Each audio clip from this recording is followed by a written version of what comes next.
Shalom everyone. We are pre-Yom Kippur now. Rosh Hashanah is behind us.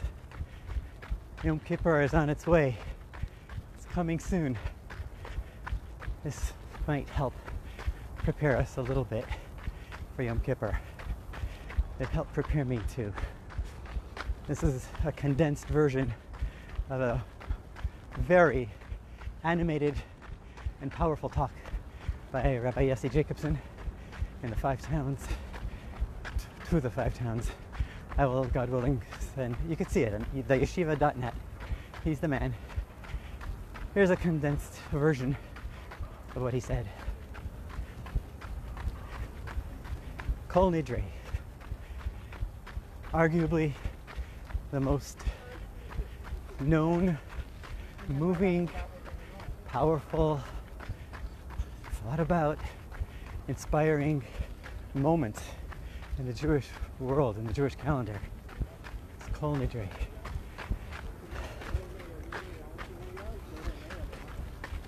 What's so special about it? If one of the Nidrei is that it's written in Aramaic and nobody understands it, yet its haunting melody is what calls people and lures them into the synagogues Erev Yom Kippur, on the eve of Yom Kippur. Why? Some people attribute Yom Kippur to the times of the Moranos, because Yom Kippur, which is inaccurate, historically inaccurate, because the Kol Nidrei was composed many years before. Because looking inside the words, Yom Kippur, it's a legal declaration in which we're stating almost the unthinkable if you're a moral person and especially an observant Jew. The words of Kol Nidrei are all about us not keeping our promises, all about us absolving ourselves from the vows, the oaths, the commitments, everything we ever said, everything we'll ever say. We're saying, God Almighty, release me from my words. It's very strange to the untrained eye, and even to the trained eye. The Torah tells us, do not lie. Midvar sheker tirchak. Distance yourself from lies. The Torah says, Motzeh tzvatecha tishmor. Keep the words that you articulate. Keep your promises. Nidrei la Hashem Hashalem. The Torah is replete with commitments and instruction to make sure that whatever we say, we will do and it will come true.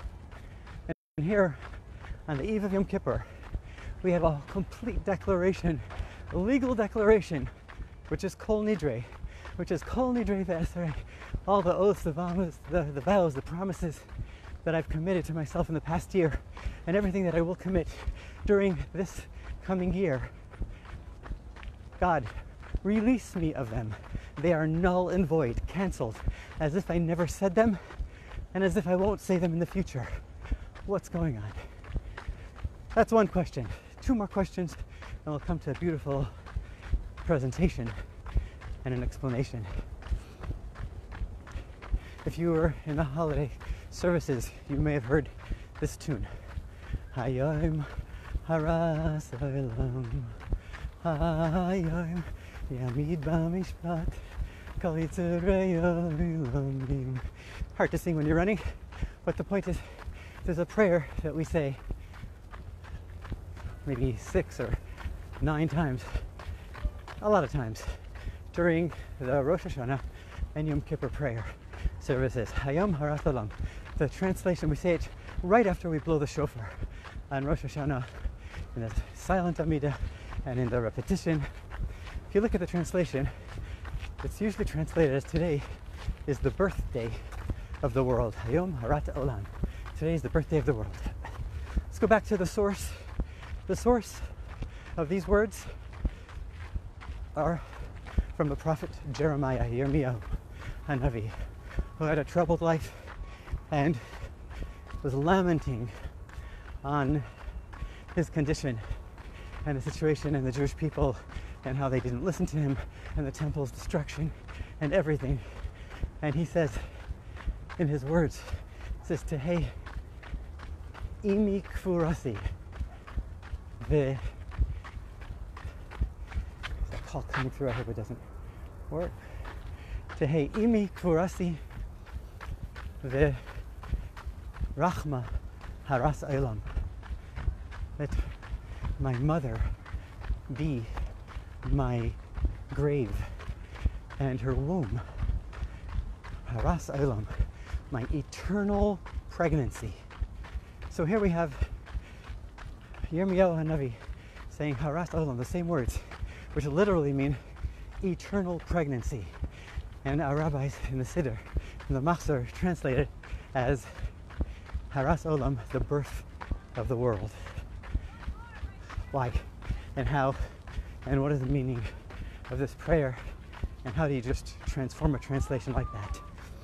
And finally, one of the prayers that was said, that we recite in our Machzor, in our Yom Kippur service, is the prayer of the Kohen Gadol, the high priest, who was the holiest man of the year, the holiest man, who would only say this prayer one time on the holiest day of the year, on Yom Kippur, only in one space, in the holiest space of the universe, and that is the Kodesh HaKodeshim, the Holy of Holies.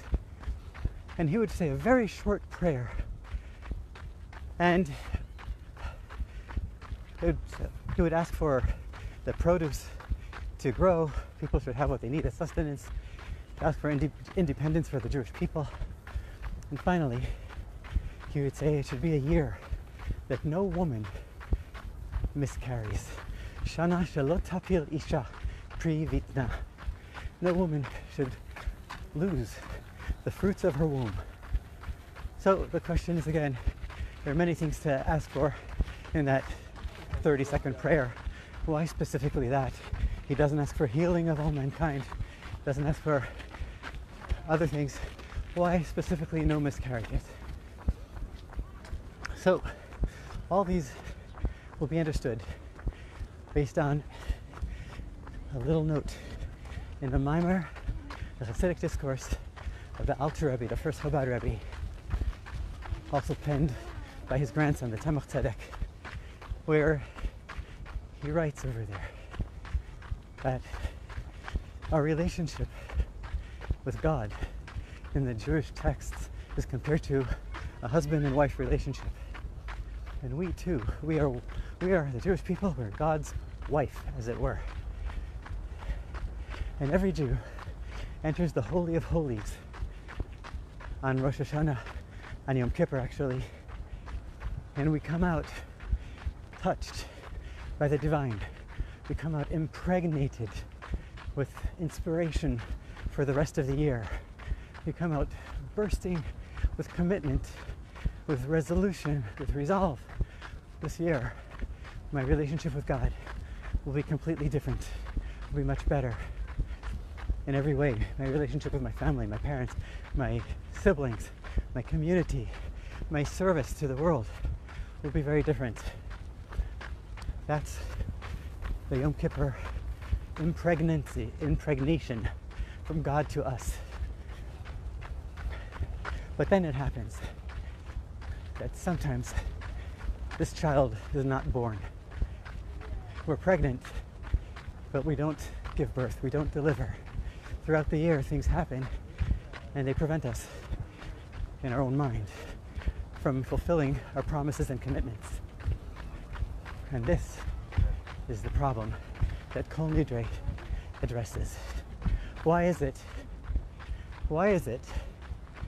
that we get stuck and we don't perform and observe and fulfill all the vows that we vowed ourselves, all the commitments that we made to ourselves on Rosh Hashanah and Yom Kippur? So the simple answer is because we make promises to ourselves, a different kind of promise. The Kol Nidrei doesn't address the promises that we make to other people that we have to keep, that we must keep holy and sacred. It only addresses the promises that we make to ourselves as human beings. The vows that we say, I could or I can't, I will or I won't. And over here says the Rebbe, we have an opportunity during Kol Nidrei to release ourselves from all the things that obstruct us from committing our purpose, from fulfilling our purpose in the best possible way. We're releasing ourselves from the personal vows, from the mindset, the restrictive mindset that prevents us from being the best we can be and doing the best we can do.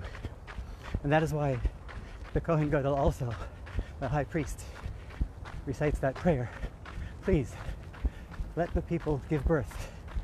Don't let there be any miscarriages.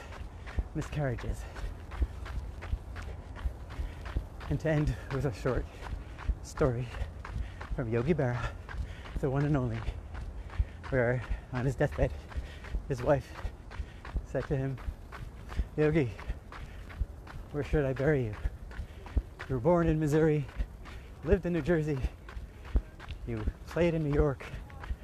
Where would you like to be buried? He says, my dear wife, surprise me. So too, let's surprise ourselves with the release of our commitments. And this Kol Nidrei, our commitments to ourselves to not be the best we can be. We need to realize that our soul and the powers that we're given as ambassadors of God, ambassadors of light, ambassadors of the divine, are stronger than our struggles, than our pains, than our suffering, than our past. They're even stronger than our commitments that we made to ourselves, stronger than our characters, stronger than our mindset, stronger than anything. Let it prevail. This Yom Kippur, release yourself from all the vows and make it a great year.